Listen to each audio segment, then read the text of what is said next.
حضرت عائشہ رضی اللہ تعالیٰ عنہ حضور علیہ الصلوۃ والسلام کی خدمت میں آئی اور کہا یا رسول اللہ، آپ نے مجھے دعا سکھانے کا وعدہ فرمایا تھا۔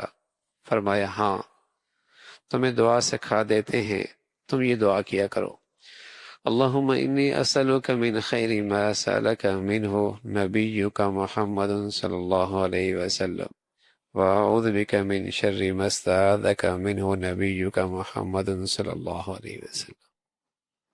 عائشہ ٹھہرو، ہم تمہیں ایک دعا سکھاتے ہیں اور یہ دعا تمہیں کافی ہو جائے گی۔ پھر اللہ کے نبی صلی اللہ علیہ وسلم نے عائشہ کو ایک دعا سکھائی، کیا ہے؟ اے اللہ، آپ کے نبی حضرت محمد صلی اللہ علیہ وسلم نے آپ سے جتنی خیر کی چیزیں مانگی ہیں میں بھی مانگتی ہوں۔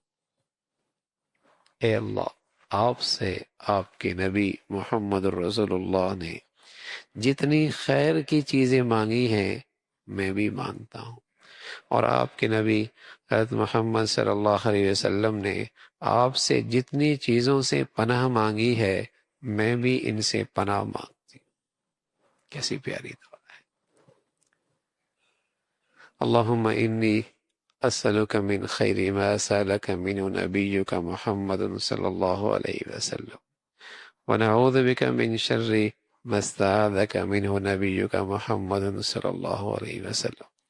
اللہ کے حبیب سے بڑھ کر بھلائی کون مانگ سکتا ہے،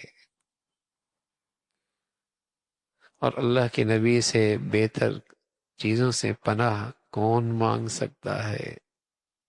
تو ایسی پیاری دعا اللہ کے نبی صلی اللہ علیہ وسلم نے حضرت عائشہ رضی اللہ تعالیٰ عنہ کو سکھائی۔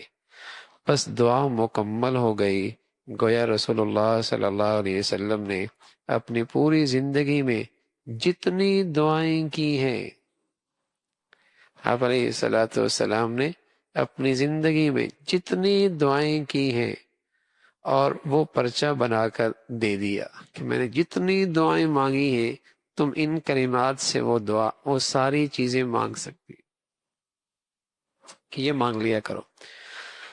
اللہ رب العزت بھائی ہمیں بھی اس پہ عمل کی توفیق نصیب فرما دے۔ ایسا بھی نہیں کہ وہ پرچہ چھپا کے رکھا ہو، میرا نبی بھی تو اپنی امت پر کتنا مہربان ہے، اس پرچے کو اپنی امت کے حوالے کر دے۔